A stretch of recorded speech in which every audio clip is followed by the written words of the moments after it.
warahmatullahi wabarakatuh.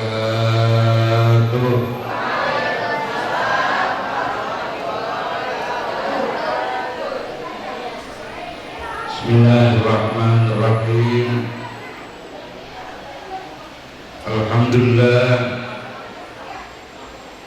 Alhamdulillahi rabbil alamin, al-qaili fi kitabihil karim wa huwa asdaqul qailin. A'udzu billahi minasy syaithanir rajim. Bismillahirrahmanirrahim. Muhammadur Rasulullah walladzina ma'ahu asyidda'u 'alal kuffar ruhama'u bainahum tarahum ruk'an sujada yabtaghuna min rabbihim wa ridwana simahum fi wujuhihim min atharis sujud. Al-ayat. Wassalatu wassalamu ala nabiyil mustafa alladhi qala fi hadihi syarif irhamu man fil ardi yarhamukum man bis sama. Qala aidan man la yarham la yurham. Atau kama qala Rasulullah sallallahu alaihi wasallam, sadaqallahul aliyyul azim wa sadaqa rasuluhun nabiyyul habibul karim. Wa nahnu ala dhalika minasy syahidin wasyakirin walhamdulillahi rabbil alamin. Hadratul muhtaramin wal mukarramin, para masyayikh, para muallimin, para asatidz wal ustadzat, para hujjat, para sesepuh, tokoh masyarakat,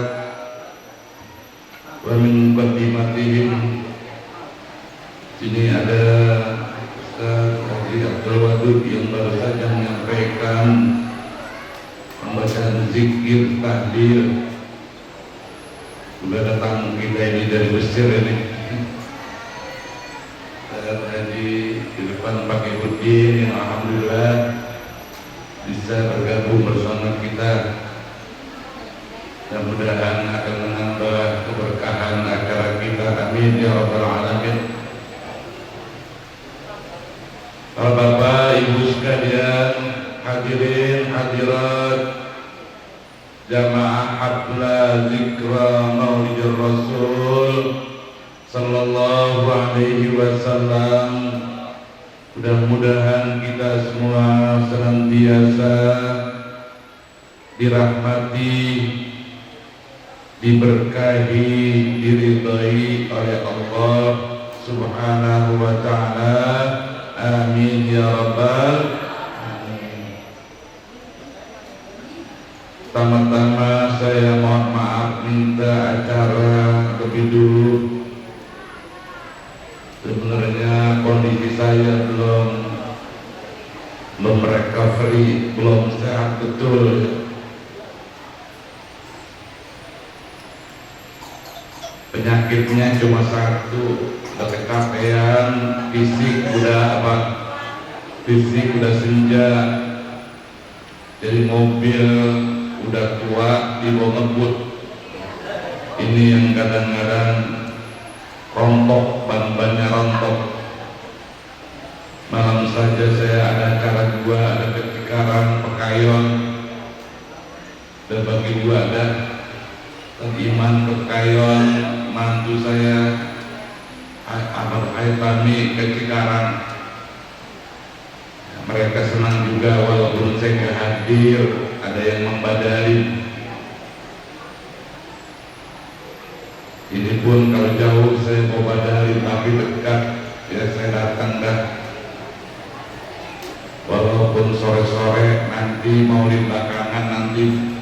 silakan dan acara sampai malam nggak apa-apa, yang muda-muda mah nggak apa-apa, masih kuat. Hadirin hadirat rahimakumullah, malam hari ini kita bersama-sama memperingati haflah Maulidur Rasul sallallahu alaihi wasallam yang dilaksanakan oleh Iqra Nurul Huda.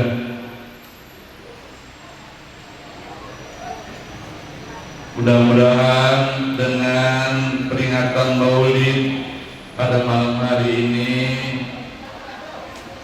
kita mendapat syafaat Nabi, mendapat rahmat Allah Subhanahu wa Ta'ala di semua alam ini. Jadi kalau Allah berfirman wa ma arsalnaka illa rahmatan lil alamin, tidak kami utus engkau ya Muhammad kecuali menjadi rahmat bagi seluruh alam. Alam ini selain Allah alam. Jadi Nabi menjadi rahmat alam dunia, Nabi menjadi rahmat alam barzakh, Nabi menjadi rahmat di alam mahsyar, Nabi memberi syafaat nanti di alam mizan sirat, dan Nabi memberi rahmat nanti juga di alam surgawi menjadi imam kita. Nabi kita adalah menjadi imam, pemimpin baik di dunia maupun di akhirat. Bukan hanya pemimpin apa di dunia 5 tahun, tapi Nabi pimpinan kita dunia sampai akhirat. Itulah yang Allah firmankan wa ma arsalnaka illa rahmatan lil alamin. Bukan hanya dunia kelasnya, Nabi kelasnya memberi rahmat dunia akhirat. Kita mohon syafaatnya, doanya Nabi, bantuannya Nabi, bukan saja di dunia, tapi kita mohon sampai akhirat. Bukan saja kita dapat syafaatul uzma nanti di padang mahsyar, tapi dari sekarang kita sudah mohon dapat rahmat. Dari dunia keberasanya berapa hidup di dunia ini tanpa syafaat Nabi kita Muhammad sallallahu alaihi wasallam. Kampung kita berat, warga kita berat, negara kita berat, dunia kita berat kalau nggak ada syafaat Nabi. Makanya kita Maulid ini kita undang Nabi, biar Nabi doain kita, bantuin kita ya Rasulullah, biar umat Islam ini makin kuat, umat Islam ini makin banyak. Sebab kalau umat Islamnya makin besar, Pak, negara ini adem damai. Tapi kalau umat Islamnya kayak di Xinjiang di sana ya, orang nggak boleh puasa dipaksa buat buka, ya. Sholat itu dianggap radikalisme, orang sholat dianggap radikalisme. Itu di Xinjiang. Coba di negara yang mayoritas umat Islam, seluruh daripada agama-agama dipersilakan hidup, ya, dengan tenang di negara yang mayoritas umat Islam. Makanya kita mohon Rasulullah syafaatnya biar umat Islam terus menjadi lebih besar, lebih kuat, lebih jaya, akan menjadi rahmat bagi sekalian alam. Amin ya rabbal alamin. Bapak sekalian, rahmat itu apa sih? Apa sih itu rahmat? Kalau kita baca tafsir Imam Nawawi Al-Bantani, Imam Nawawi baca ada ayat wa ma arsalnaka illa rahmatan, baca ada itu. Kalau kita baca tafsir Imam Nawawi Al-Bantani, ya rahmat itu ya syariat Pak. Kita banyak yang kita tidak tahu Pak, yang semuanya diberitahu oleh Nabi kita Muhammad Sallallahu Alaihi Wasallam. Kata si Perik Xiao, dia masuk Islam gara-gara dia bertanya-tanya Pak, bertanya-tanya dari mana saya berasal, untuk apa saya hidup di dunia ini, setelah mati saya mau kemana. Dia bertanya-tanya, dia tanya sama guru-gurunya, pastor-pastornya, nggak memuaskan jawabannya. Dia tanya sama bapaknya, Pak, saya ini dari mana? Dari bapak kamu lah. Bapak dari mana? Kakek kamu lah. Kakek dari mana? Ya kumpi kamu lah. Kumpi dari mana? Dari uyut kamu lah. Uyut dari mana? Allah, nggak tahu dah. Bapaknya bilang nggak tahu dah. Ya. Sehingga jawaban ini nggak memuaskan. Saya ini hidup di dunia mau ngapain Pak? Mau ngapain? Gak ada jawabannya. Ntar kalau saya udah mati, saya ngapain Pak? Gak ada jawabannya. Ditanya sana sini, gak ada jawabannya. Akhirnya Perik Xiao diskusi sama anak ITB,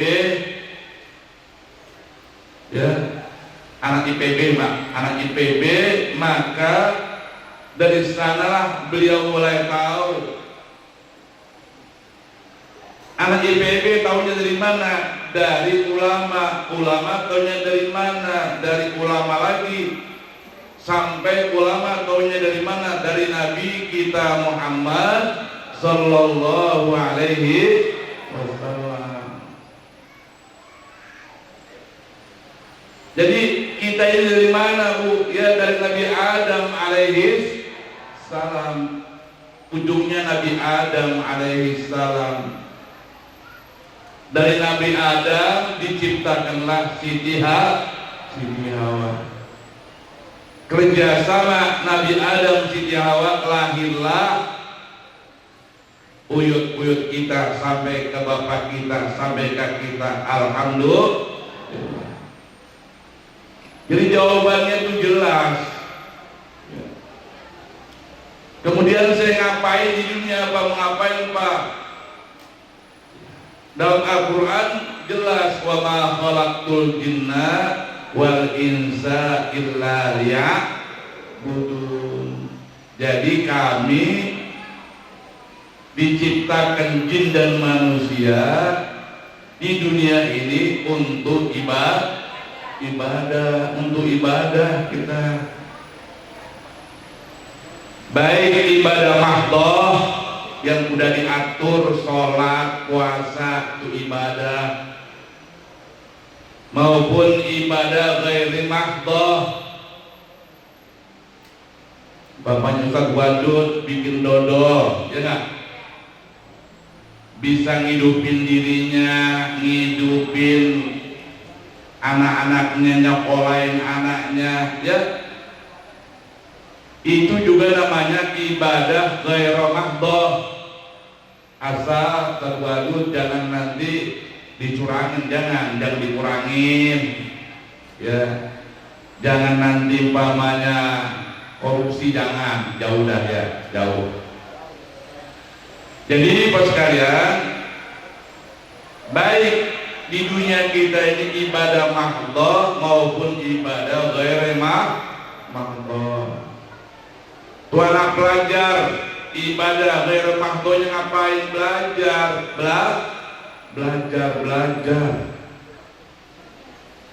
belajar yang benar, ke Jerman, ke Mesir, belajar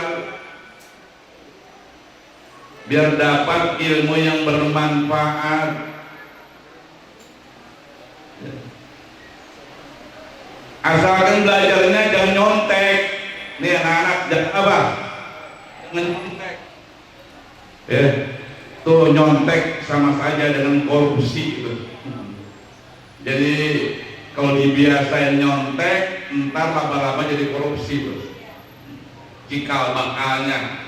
Kemarin saya udah canangkan dia takwa, dosa besar nyontek, termasuk dosa besar. Dulu kan ya kalau pacaran, perzinahan, mencuri, sekarang tambahin termasuk dosa besar adalah nyontek. Karena apa? Karena mendidik anak-anak tidak jujur, akhirnya kalau jadi pejabat yang koruptor. Dimulai dari belajar.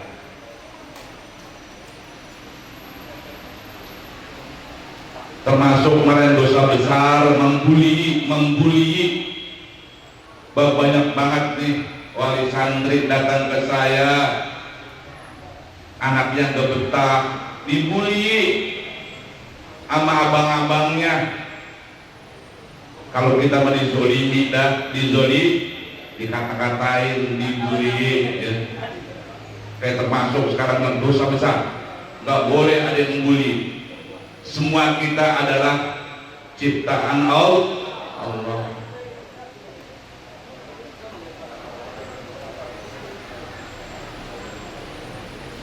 Orang berhasil, Pak, ya. Berhasil bukan hanya satu-satunya karena cerdasnya, Pak, karena kecerdasan. Bukan satu-satunya, tapi bagaimana cerdas bersosial, cerdas dia bergaul, cerdas dia tepat waktu, cerdas. Itu semua yang menjadikan orang-orang berhasil, orang berhasil. Kemarin ada murid saya, guru, dia bilang, waktu sekolah saya ranking 28 guru katanya. Ranking berapa? Ranking 28 guru katanya. Alhamdulillah hidupnya pernah jalan ke DPR, kepala sekolah, ya. Karena ini sekali lagi kecerdasan memang faktor sukses, tapi itu bukan satu-satunya. Jadi adik-adik jangan pernah nyontek, jangan, ya. Percaya diri aja, percaya diri bahwa ranking 28 juga kalau berhasil, ya. Jangan takut, ya. Banyak faktor.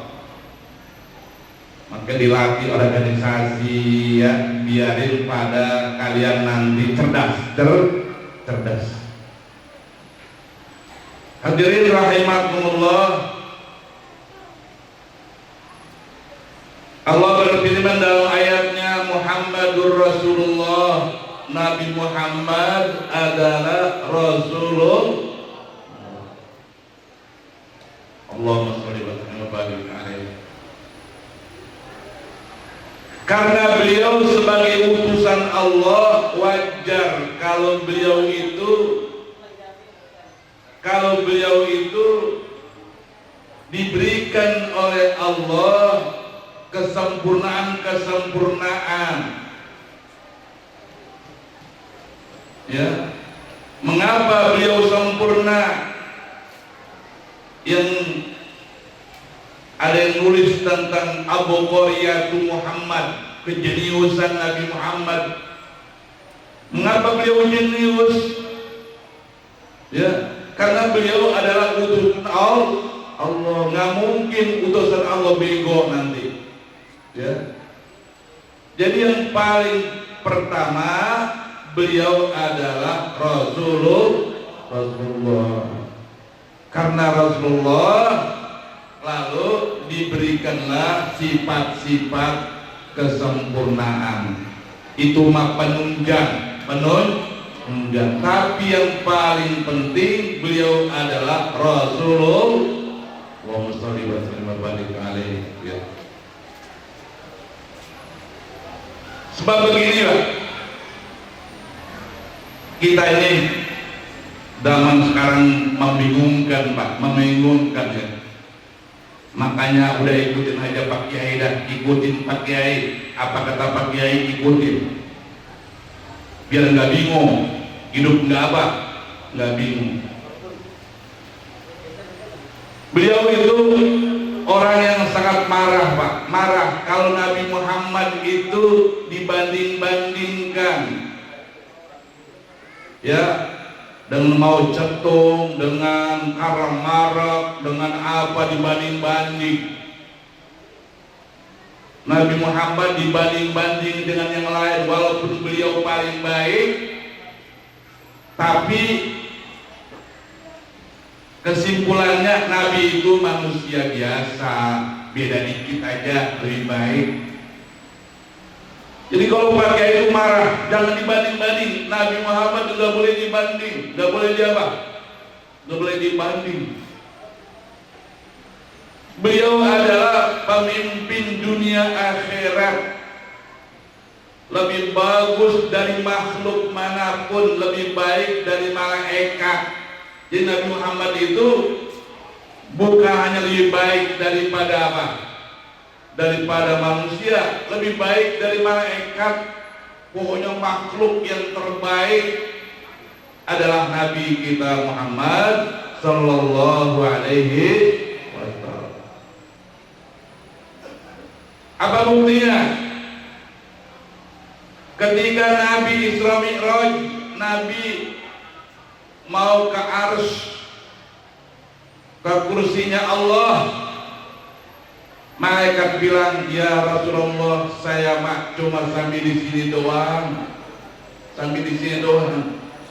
Kata Nabi, ya Jibril, temenin saya menghadap Allah. Ya Rasulullah, saya cuma sambil di sini. Engkau yang bisa kemana? Ke Arsy, ke kursinya Allah. Saya nggak bisa. Kalau saya naik terbakar semua, fisik saya akan terbakar. Itulah Nabi Muhammad sallallahu alaihi wasallam lebih hebat daripada malaikat. Jadi anak sekalian, kalau kita ikutin Pak Kiai, ya, ikutin Pak Kiai, itu Nabi jangan dibanding-banding, walaupun nomor 1. Sama aja Bu, begini, seorang ulama dibandingkan dengan preman-preman, dengan apa? Pengangguran, ulama lebih bagus. Masa kiai ulama dibanding sama preman Bu? Karena marah kan preman, mau cetung kan preman itu. Masa Nabi dibanding sama mereka?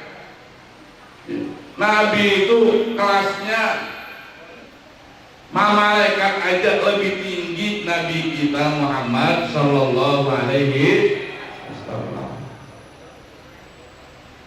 Kayaknya sekarang ada ungkapan Bu, Nabi Muhammad belum tentu masuk surga. Ya Allah, saya bilang nih orang, Nabi Muhammad belum tentu masuk apa? Surga katanya. Orang Nabi itu pemimpin dunia dan akhirat, masa pimpinannya nggak masuk surga? Tapi surga sampai mimpin dah kita. Ya. Wasiqal ladzina nattaqu ila jannati zumara. Kita masuk surga aja Bu, ada rombongannya, ada pimpinannya. Nanti di surga ada pimpinan kita. Siapa? Nabi kita Muhammad sallallahu alaihi wasallam.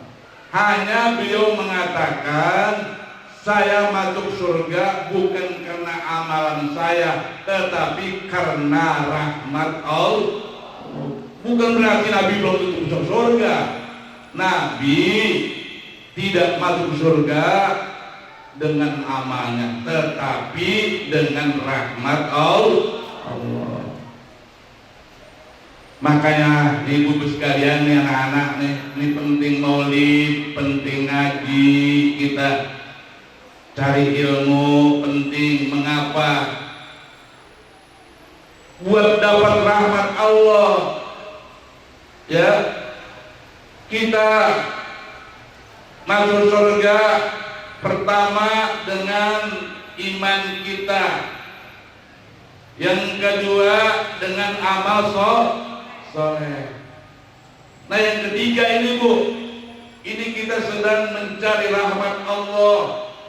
Jangan sampai matinya su'ul khotimah. Jangan sampai kayak Mulkum bin Ba'urah, jangan sampai Bu. Jadi kita ngaji buat jaga supaya dapat rahmat Allah. Al-jama'atur rahmah, ya nggak? Kalau kita pada kumpul, turunlah rahmat Allah.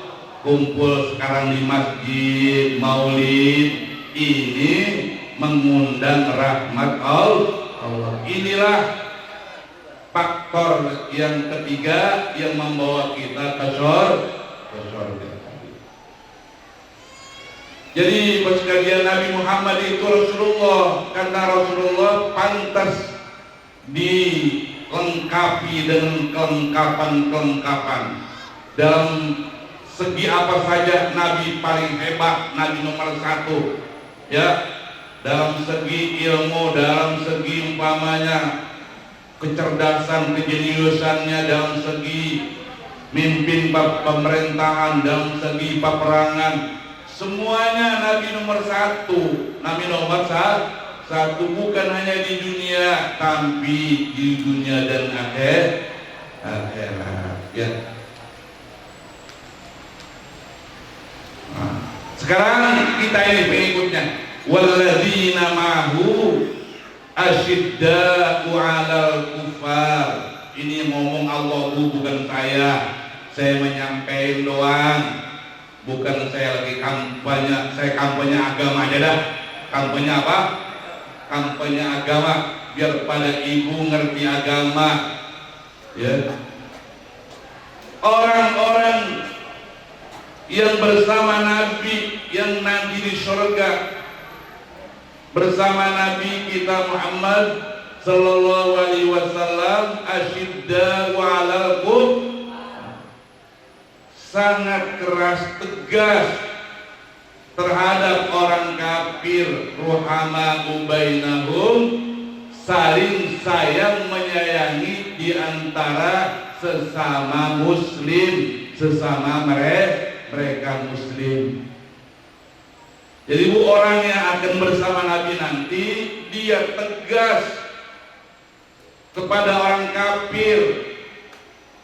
Jangan sampai nanti kayak di kampung sawah Bu, wah murid bareng-bareng, besok ke gereja juga bareng-bareng. Nah itu yang hebat katanya. Kata Pak Kiai Bu, lu mau gede di mata orang apa di mata Allah? Ya, emang di mata orang bagus Bu, bagus bagus kita nih, ya Maulid bareng, besok ke gereja bareng. Apa kata Pak Kiai? Lo gede di mata Allah apa di mata manusia? Begitu saya ditanya, lo gede di mata Allah apa di mata manusia?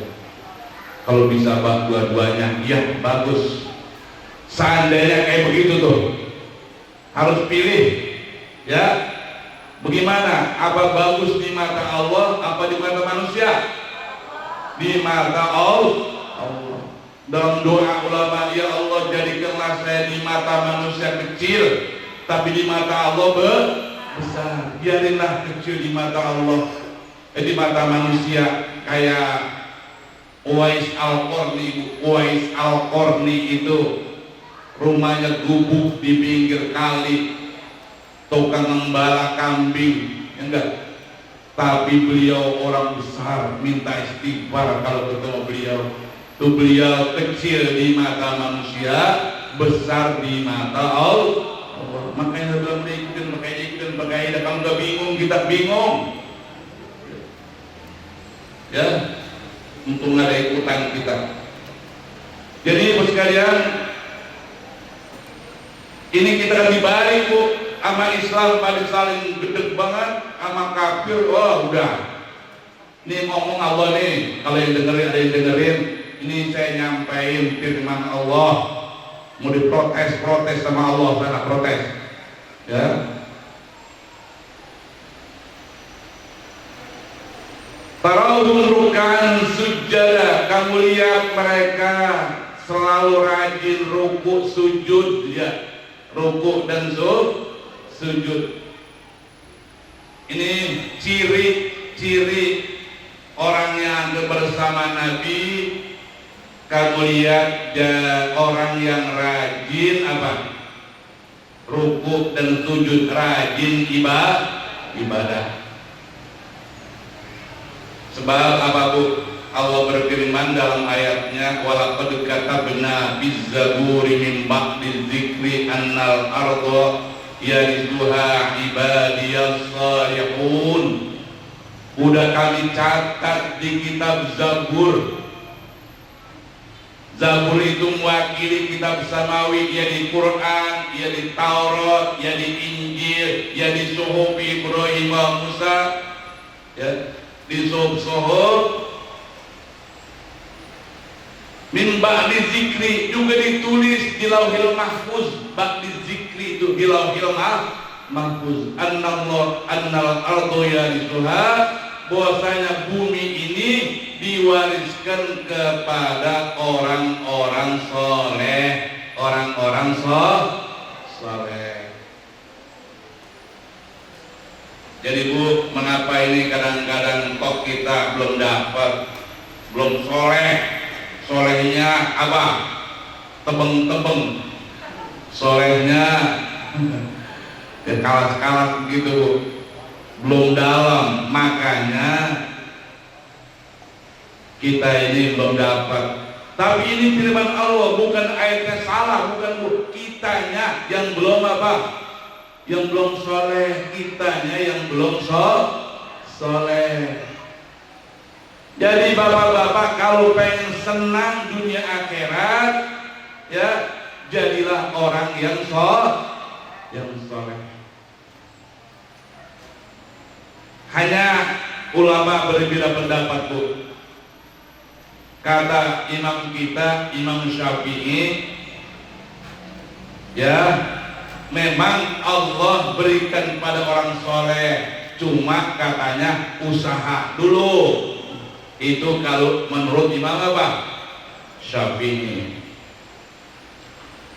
Kalau menurut Imam Maliki nggak perlu usaha, kalau sudah jadi soleh Allah kasih.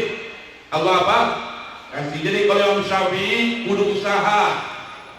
Kalau Imam Maliki nggak pakai usaha, udah datang. Terjadi perbedaan pendapat antara murid sama gurunya bu. Imam Syafi'i muridnya, gurunya Imam apa? Imam Maliki. Sekali waktu Imam Syafi'i lewat ada orang lagi panen, Bu. Bukan panen padi, panen anggur. Panen apa? Panen anggur. Jadi Bu sekalian, lagi panen anggur, Imam Syafi'i ngikut bantuin, Pak, perlu bantuan enggak? Ya, kalau Anda mau bantu silakan, bantuin beliau. Bantuin apa? Metik anggur. Selesai metik anggur, Imam Syafi'i dikasih hadiah beberapa tangkai anggur banyak. Kata Imam Syafi'i, ini dalil saya ketemu guru saya, dalil saya. Akhirnya beliau pulang bawa anggur, mampir rumah gurunya, Imam apa? Imam Maliki. Guru, saya ini tadi bantuin orang metik anggur. Alhamdulillah ini saya dikasih anggur. Berarti ya usaha dulu. Kalau saya di rumah saja, ya nggak dapat anggur ini. Kata Imam Syafi'i. Kata Imam Maliki apa gurunya?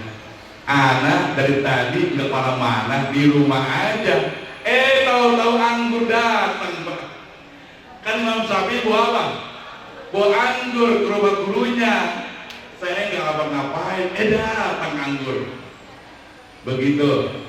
Tidak ala kulihal Bu sekalian, ya. Usaha itu mak sekedar buka rezeki, Bu. Sekedar buka rezeki, buka pintu rezeki. Hakikatnya datang dari Allah. Ya. Dua-duanya benar. Imam Syafi'i benar, Imam Malik benar. Karena memang Allah berfirman, "Wa may yattaqillah yaj'al lahu makhraja wa yarzuqhu min haitsu la yahtasib." Kalau kita orang soleh, Bu sekalian, ya, Allah beri rezeki yang kita nggak sangka-sangka, Allah kasih rezeki. Saya juga udah ngerasain, Bu, semuanya itu. Ada yang boleh usaha, ada yang sebagian usaha, ada yang nggak pernah ngimpi datang, Bu. Itu namanya wa yarzuqhu min haitsu la yahtasib. Saya dulu mau pulang ke Indonesia berdua,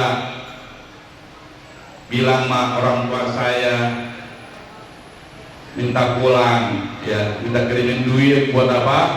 Buat pulang dulu, masih mahal, Bu.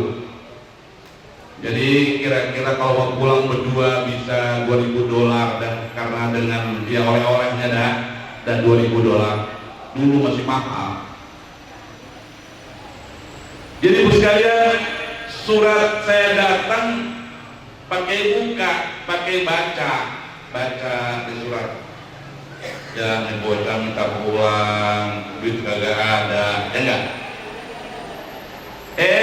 Tiba-tiba ada tamu Asko ya, orang ya Pak Asmawi Asko ya, muridnya. Bapak kirim baca surat, terus tanya Pak Kiai, surat dari mana? Dari bocah anak-anak minta pulang lagi, kita yang mana punya duit, gitu kata Pak Kiai. Emang berapa Pak Kiai? Ya $2.000, langsung aja kalian cek, tulis, cek di Pak Kiai, ambil. Itu kan wa yarzuqhu min haitsu la yahtasib. Itu orang soleh, nggak usah, nggak apa, nggak minjam sana kemari, datang rezeki. Makanya Bu, yang penting soleh dulu ya. Mau usaha ke, nggak usaha ke, ya. Kalau sudah Allah mau datang rezeki, datang Bu, datang. Dalam ayat yang lain Allah berfirman, "Walau anna ahlal qura amanu wattaqau la fatahna 'alaihim barakatin minas sama'i wal ardh." Ya. Kalau penduduk kampung beriman bertakwa pada Allah, Allah bukakan keberkahan. Apa keberkahan, Bu? Ya, Berkah itu kalau kata Habib Ali Assegaf, berkah itu begini Bu, duit di kantong masih penuh, rekening di bank masih banyak, datang lagi rezeki. Jadi duit masih banyak, udah datang lagi rezeki. Itu berkah. Jangan duit udah habis baru datang, jangan Bu. Duit masih banyak, udahlah datang lagi, itu namanya berkah. Tuh Allah bukakan keberkahan, artinya duit kita masih banyak, Allah turun keberkahan. Ya. Sekarang negara yang paling kaya di dunia ini kalau saya baca Qatar negara yang kaya ya. Ini Ibu sekalian, karena mereka beriman bertakwa kepada Allah Subhanahu wa taala ya. Lagi Bu sekalian, kalau orang bertakwa Bu, Nabi Ibrahim alaihi salam Bu. Nabi Ibrahim terkenal dengan Abd Doifan itu babanya tamu. Rumahnya pinggir jalan raya, kalau udah mulai jam 11 orang suruh hampir makan. Itu Nabi Ibrahim. Sekali waktu beliau peceklik Bu. Beliau apa? Dalam keadaan kampung kemarau panjang, peceklik. Makin ramai orang datang dari mana-mana. Jam 11 sudah sampai. Ngara dapat apa? Dapat makan. Kemudian Ibu sekalian, Nabi Ibrahim, gimana dia ngasih makan ini? Stok udah makin kurang nih. Sebulan lagi mah habis ini. Dia teringat dengan temannya di Mesir. Temannya orang Mesir pernah bilang, ya Nabi Allah Ibrahim, ya kalau engkau nanti lagi kebutuhan, kirim aja kafilah ke Mesir, ntar saya bantu. Alhamdulillah. Ingat ucapan temannya, lalu Nabi Ibrahim kirim kafilah kemana? Ke Mesir, kirim kafilah ke Mesir. Ya. Sampai di Mesir tuh rupanya sama, lagi peceklik juga. Lagi apa? Peceklik juga. Kata temannya Nabi Ibrahim, kalau buat Nabi Ibrahim pribadi mah ada, tapi kalau buat ngegabus sekampung kagak apa? Enggak ada. Maaf, salam Nabi Ibrahim ini kosong ya. Pulang dengan kafilah kosong karena sama-sama lagi peceklik. Akhirnya pulanglah kafilah Bu. Kafilah pulang kemana? Ke Hebron, ke Palestina. Di tengah jalan Bu, ini ontak kleang-kleang, nggak ada isinya ya.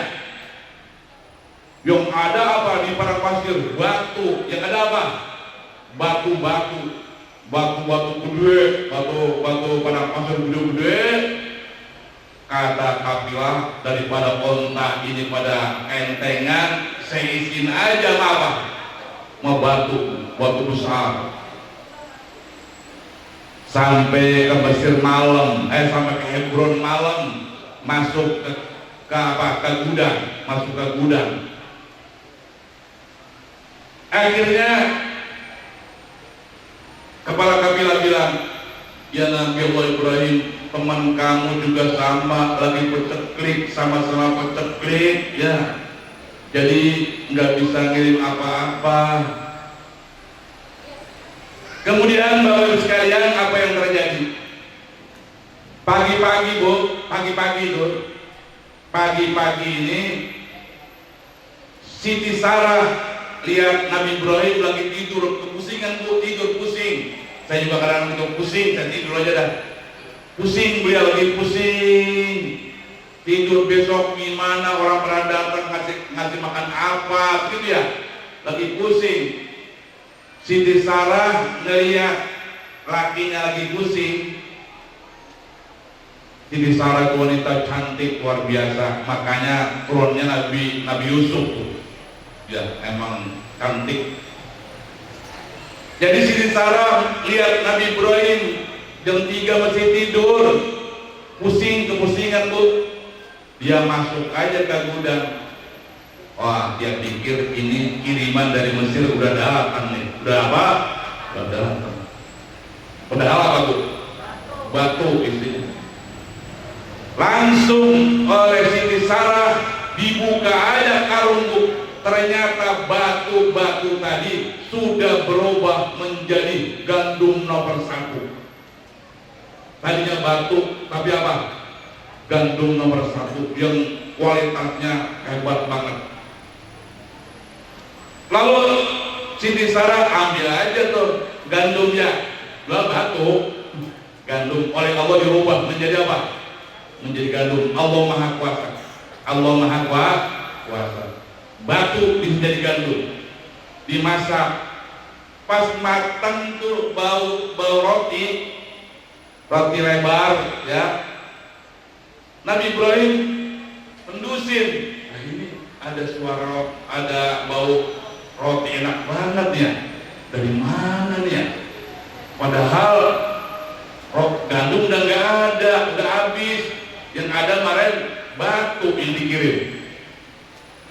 Terus tanya dia sama Siti Sarah, istriku, itu kamu masak roti dari mana? Gandumnya dari teman kamu di Mesir, kirimin. Apa? Nabi Ibrahim tahu kepala kabilah udah lapor, isinya batu. Kata beliau apa? Hadza laisa min khalili fi Misra, ini bukan dari temanku di Mesir. Hadza min khalilillah, ini adalah dari temanku Allah. Sejak saat itulah Nabi Ibrahim terkenal dengan nama Khalilullah.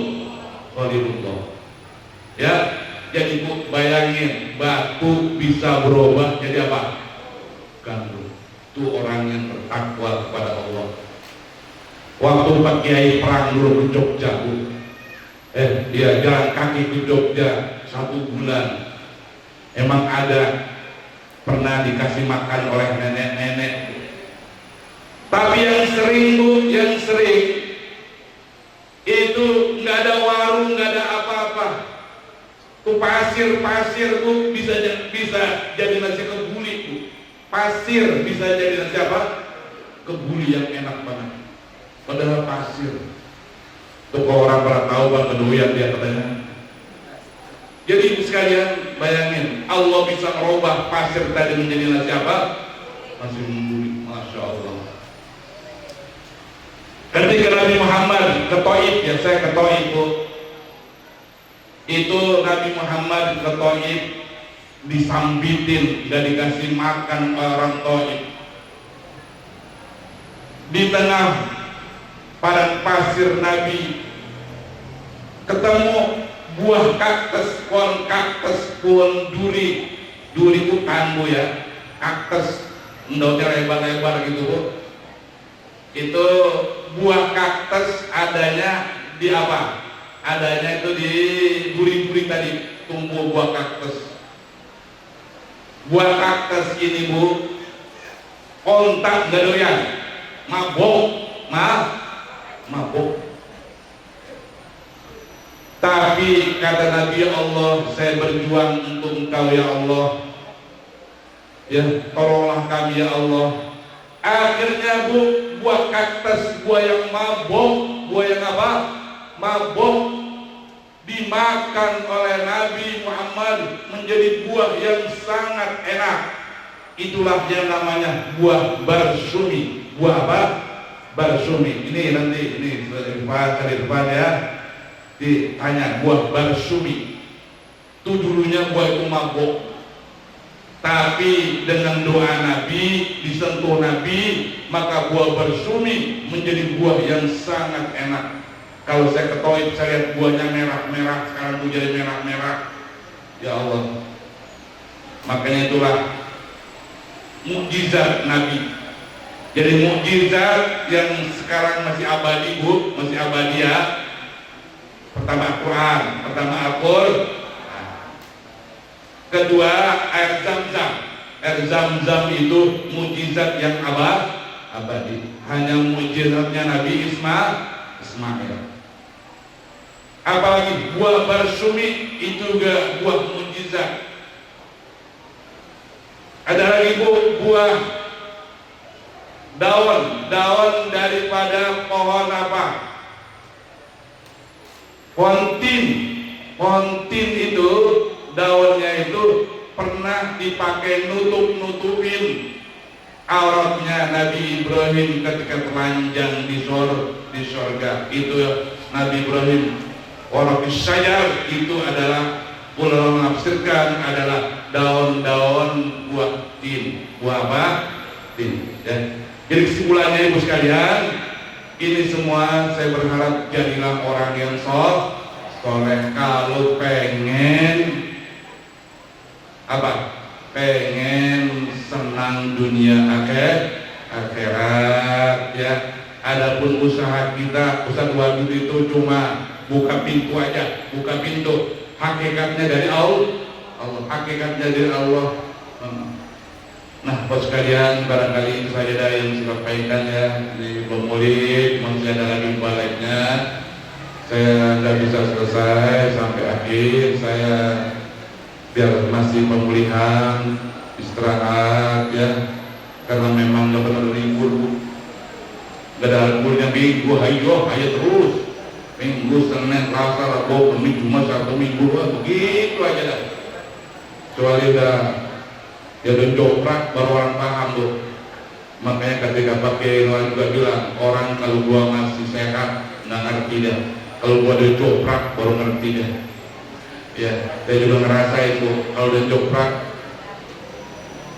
ngerti mereka. Malam saya nggak datang, saya kurang sehat, saya sakit, ambruk, mereka paham. Tapi kalau saya mamanya ke Bandung, ditelepon lagi, mau datang Pak Kiai sebentar aja datang semua nggak ngerti. Pengen dihadiri itu saja terus sekalian ya.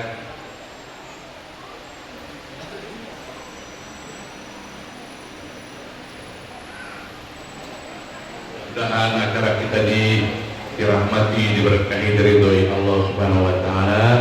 Akhirul kalam wa minkum. Wassalamualaikum warahmatullahi wabarakatuh.